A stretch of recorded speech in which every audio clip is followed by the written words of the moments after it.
Зеркальный грота или грота под Венецией. Так называют вот это покрытие на потолке, которое мы сделали.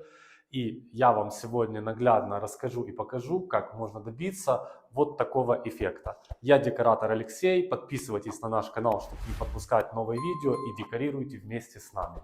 Полностью стены и окна мы проклеили скотчем и пленкой. Вот наша грунтовка, концентрат. Мы его разбавили 1 к 4 и накатали в один слой с помощью валика. Дальше мы взяли кварцгрунт, это кварцпраймер, и накатали точно так же с помощью вот такого валика.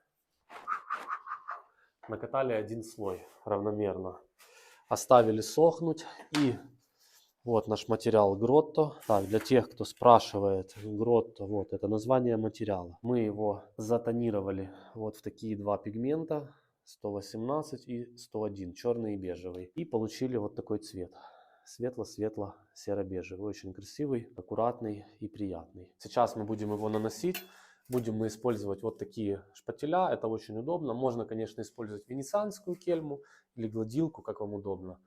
Но для простоты нанесения берем вот такой шпатель 40 сантиметров и вспомогательный 15. Материал мы разбавляем водой на 10% от веса. Он у нас получается вот такой консистенции. И затем просто наносим равномерным слоем на величину зерна и раскатываем материал валиком, чтобы получить легкую шубку, ну или шагрень. Все, понеслась. Начинаем нанесение нашего материала.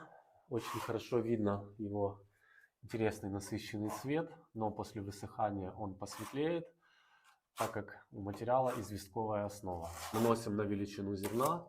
Когда вы будете наносить, то вы будете чувствовать. То есть меньше, чем вам нужен слой, вы не сделаете, а больше не нужно. И вот так наносим его равномерно. В связи с вот такой спецификой потолка у нас будут нюансы небольшие в нанесении. Это именно места примыканий этих фигур. Вот. Но в целом ничего сложного. Так, наносим равномерно его шпателем. Просто берем и перетягиваем сейчас на слой. Вот сейчас очень хорошо видно, какая остается насечка. Это насечка из-за того, что в материале есть зерно, на величину которого мы наносим. И именно эту насечку мы будем убирать сейчас валиком. Вот таким образом валиком мы убираем полностью шагрень, создавая вот такую шубку. Убирается насечка, и покрытие становится более однородным, равномерным. То, что нам необходимо для нашего эффекта. Вот такое покрытие должно у нас быть на первом слое. В общем, поняли, что на потолке удобнее работать не шпателем, а вот такой гладилкой все-таки. Мы закончили наносить материал Grotto в первый слой. Вот видно еще влажные места. Материал высыхает. Хоть и прошли сутки после нанесения, но так как помещение это неотапливаемая, это альтанка, мы в зимний период греем батареей такой электрической, то процесс чуть-чуть растягивается. Наносить рисунок из материала Grotto мы будем с помощью вот такой морской губки. Это бренд итальянских декоративных инструментов фирма Pavan. Вот такая интересная, очень хаотичный, классный рисунок ей получается. Рекомендую. Перед следующим этапом обязательно при помощи шпателька снимаем наплывчики, если у нас где-то пооставались. Вот так это делается, аккуратненько, легеньким нажимом. И будет поверхность готова ко второму слою.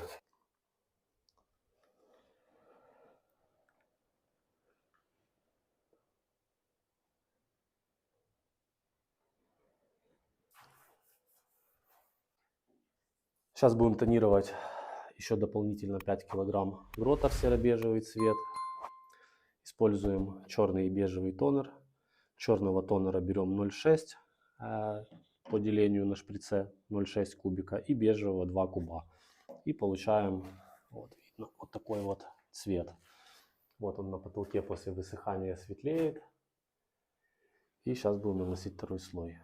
Все, добавляем это все дело на материал и при помощи шуруповерта с насадкой будем это вымешивать. Мы также добавили сюда обычную чистую воду, 10% на вес материала, чтобы было более комфортное нанесение. И будем вымешивать. Перед использованием морскую губку обязательно нужно увлажнить. Берем просто обычную воду чистую, слегка поливаем, пропитываем и отжимаем. Все, тогда будет материал на нее комфортнее ложиться. Она становится сразу мягенькой, и ей будет удобно формировать наш рисунок. И само нанесение, это уже мы берем, прям можно работать с ведра, можно набирать материал на крышку, и такими движениями мы набираем материал на губку. Все, набираем не сильно много и будем притамповывать на потолок. Наносим материал на потолок, делаем обильное нанесение, обязательно равномерное. Вот такая шуба у нас выходит при помощи нашей морской губки. Есть вариант наносить синтетической, есть вариант натуральной. У нас есть и та, и та. Сейчас мы тестируем эту губку. Но уже видно, что рельефчик хороший, равномерный. Мы начинаем формировать наш материал. Мы нанесли приблизительно 1 квадратный метр. Начинаем формировку от углов. И видно, что на углах мы делаем 100% заполненность. И край делаем вот таким гуляющим. Тогда рисунок получается более натуральный. То есть он может быть от 2 до 10 сантиметров. Вот эта волна. Работаем при помощи такой венецианской гладилки 240 мм и вспомогательный шпатель 150 мм. Ну и плюс вот такая у нас клюшка, чтобы достать вот туда сложно доставаемый угол. Приглаживаем теперь основную часть рисунка. Делаем это также хаотично. Берем кельму, выглаживаем рисунок. В некоторых местах приглаживаем сильнее, чтобы у нас получались такие плоскости в виде островков. В некоторых местах делаем мягче нажим, и у нас остаются вот такие пустоты. Тогда у нас рисунок хаотичный и максимально напоминающий натуральную структуру камня. Мы сформировали вот такой сегмент материала. До самого края мы не приглаживаем. И сейчас сразу берем губку и освежаем край. Тоже приблизительно на квадратный метр. Мы будем натамповывать и оставлять более хаотичный край. Следующие подходы по приглаживанию мы будем делать через 7-10 минут. Сейчас мы сформировали рисунок, его оставляем. За один раз у нас не получится сделать идеальную плоскость. И через 5-7 минут мы подойдем, еще раз пригладим. И через минут 10 после этого еще раз. И у нас будет однородная, хорошая такая поверхность, равномерная. И потом мы ее уже оставим высыхать. Вот мы продолжаем нанесение. Чтобы наш край всегда оставался мокрым, это обязательно, чтобы не было стыковок. Хотя их, в принципе, потом можно подшкурить, но лучше не оставлять. Повторяем нашу процедуру точно так же, как и с этим фрагментом. Заполняем 100% край гуляющей линией. Делаем гуляющий также рисунок, хаотичный. Делается он вот так от центра в края кельмой. Материал стягивается, и серединка потом приглаживается легонько. Все, и у нас получаются красивые вот такие пустоты. Снизу материал светится сухой. Этот гротто еще мокрый. После высыхания цвет выровняется. Делаем очень мягкий нажим, чтобы не сгладить полностью весь рисунок. Делаем приглаживание разнонаправленными движениями. Видно, что материал блестит, но он уже начинает уплотняться. И появляются плоскости после того, как мы проходимся гладилкой. Оп. Тут еще мокрый. Вернемся к нему через 10 минут. Обязательно и важно знать и помнить, что мы наносим материал от угла до угла. За один заход делаем один фрагмент. Это может быть либо потолок, либо стена, либо откос оконный или дверной, неважно. Но наносим целиком. Именно из этого у нас будет аккуратный цельный рисунок, не будет стыковок и переходов. Наносим последний сегмент нашего фрагмента потолка. Прошло минут 25 с того, как мы начали этот кусок наносить. Тут материал уже подстыл, но все еще блестит. А значит, что мы его еще можем спокойно укладывать и уплотнять. Вот так сблизка видно. Когда мы его пригладим, он будет более гладкий. И вот этих пор практически не останется, вот таких, как тут. То есть у нас будет плоскость. Вот так выглядит наша поверхность после окончательного формирования. И сейчас мы ее оставляем высыхать на сутки. Пока материал мокрый, мы сразу снимаем скотч, чтобы край не крошился. И у нас получится аккуратная ровная линия. Вот так выглядит потолок после высыхания первого слоя. Сейчас будем его перетирать. Шлифуем наш грота при помощи наждачки. Размер 180, обычная наждачка. Сейчас мы шлифуем грани, но берем обычную терку, ставим туда наждачку и полностью шлифуем весь потолок. Легонечко, чтобы рисунок был и покрытие чуть-чуть мягче. Вот. И затем после этого дела мы берем кисть и обметаем пыль с потолка для дальнейшего нанесения материала. На первый слой материала мармарин добавляем 20% воды и делаем из него консистенцию краски. И тщательно вымешиваем. Сейчас тонируем наш материал. Тонируем точно так же, как и материал на потолке. Используем те же самые пигменты. Это черный 101 и бежевый 118. Набираем тонер в шприц по делениям. Пропорции выбирайте сами. Но мы использовали приблизительно 1 часть черного и 4 части бежевого тонера. Насыщенность уже подбирайте сами по вашему запросу. Наносить материал будем с помощью велюрового валика. Наливаем его в обычную ванночку, которую проклеили обычной полиэтиленовой пленкой. Наносим материал уже на потолок. Делаем равномерный слой. Наносим там, где поры особо так жирненько, и потом раскатываем, чтобы снять лишнее и при приглаживании, чтобы не забить наш рисунок. Все, теперь приглаживаем легонько, уплотняя материал, снимая лишний. Работаем сразу 2 шпателями. Сняли с потолка и сняли со шпателя. И вот так работаем. Пока накатываем и разравниваем. После высыхания материал посветлеет и будет плюс-минус такого же цвета, как основной потолок. Мы продолжаем нанесение материала Marmarino Style. Двигаемся такими хаотичными сегментами и постоянно освежаем край. Приблизительно 20-30 сантиметров. Делаем его гуляющим. Тщательно прокатываем и сразу приглаживаем. На маленьких объемах можно работать одному, на больших, конечно, вдвоем.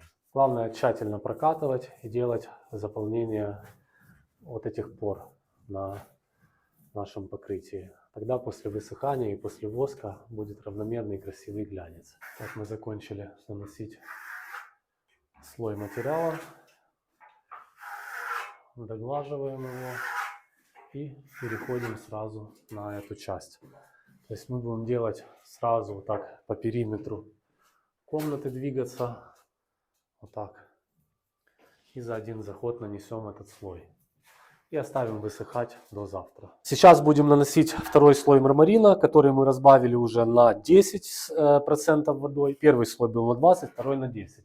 Вчера прошли полностью весь потолок мармарином, он просох.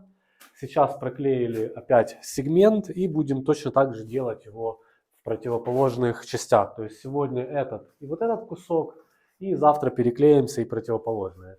То есть работа такая щепетильная получилась у нас с этой альтанкой. Ну, чисто для себя интересно вот сделать такой объект, повысить свой левел, свой скилл, вот, и освоить вот такой вот материальчик. Первый слой мармарина после высыхания имеет вот такой вид, он немного неоднородно смотрится. Второй слой мы будем накатывать уже в основном по верхушкам рельефа, и он выровняет этот слой, и будем его глянцевать. Сейчас этот слой мармарина мы будем глянцевать при помощи вот такого шпателя. Это венецианская гладилка фирмы Паван. Официальный представитель в Украине фирма МВА. Это материал для второго слоя, затонированный, замешанный. И вот как видно отличается, что здесь всего лишь 10% воды. Такой он уже как желе или как холодец, ну кому как вкуснее. Тщательно накатываем на валик.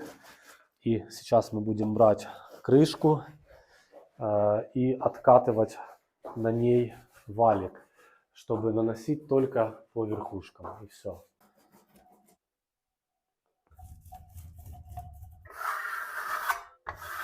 Вот один человек так и продолжает наносить. Все. Я, имея чистый шпатель, обязательно влажную тряпочку, протираем край, движемся равномерно, приглаживая сразу же материал такими хаотичными движениями. Убираем шагрень от валика и создавая ровную плоскость. Мы нанесли фрагмент и сразу, не дожидаясь, возвращаемся и начинаем уплотнять материал легкими хаотичными движениями. И у него появляется вот такой легкий зеркальный эффект предварительный. После шлифовки, конечно, будет намного лучше, но сейчас пока мы уплотняем его и создаем более такую гладкую плоскость. Видно, материал начинает подсыхать. В более таких местах, где он тоньше, он кажется светлее, но после высыхания будет более равномерный цвет. Сейчас пришел этап полировки нашего потолка. Мы взяли не шлифмашинку, а самую простую болгарку, просто для того, чтобы затестировать. Так, на нее мы купили вот такую платформу. Сейчас я покажу вообще всю нашу эту слоенку. Вот у нас платформа твердая для шлиф-круга. Мы ее зафиксировали на болгарку, потом купили вот такую подушку мягенькую, видите?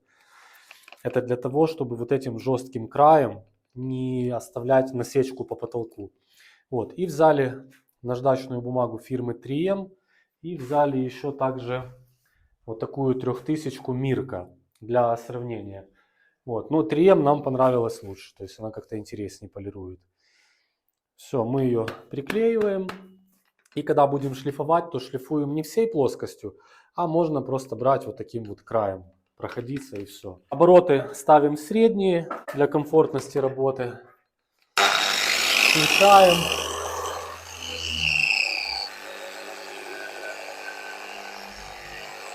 В принципе, видно сразу, как появляется зеркальный эффект, и это еще покрытие без воска. И тут всего лишь 2 слоя мармарина стайл. То есть, если будет 3-й слой, то он больше забьет вот эти поры, и, соответственно, зеркало будет гораздо лучше. Но образец у нас согласованный такой, мы делаем все строго по образцу, и поэтому вот такой эффект, в принципе, нам подходит. Все, пока мы полируем дальше, и дальше покажем, как будет выглядеть покрытие с воском.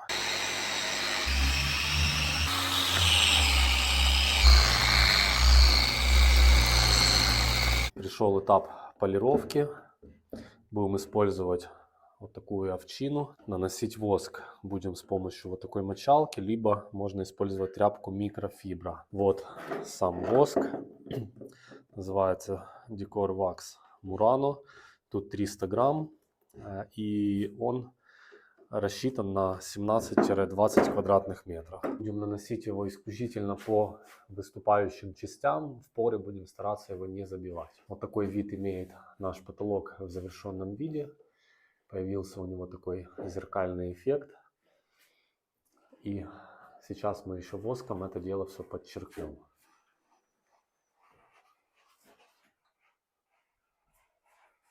Воск наносим тщательно, круговыми движениями. Стараемся идти равномерно по всей плоскости потолка и не пропускать абсолютно ничего. Чтобы потом при полировке у нас было более равномерная глянцевая поверхность. Вот видно места, где нанесен воск. Вот прям вензеля накрученные.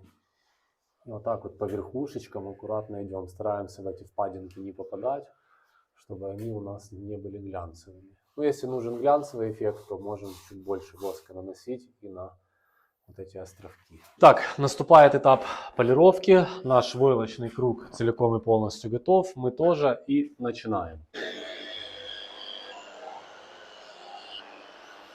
Полируем воск на небольших оборотах, чтобы он не начал гореть и не потемнел. Это очень важно. Эту часть потолка мы уже заполировали. Тут уже видно глянец.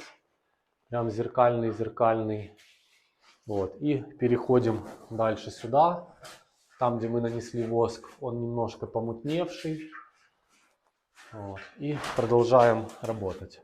Воск полируем где-то через минут 40-час после нанесения.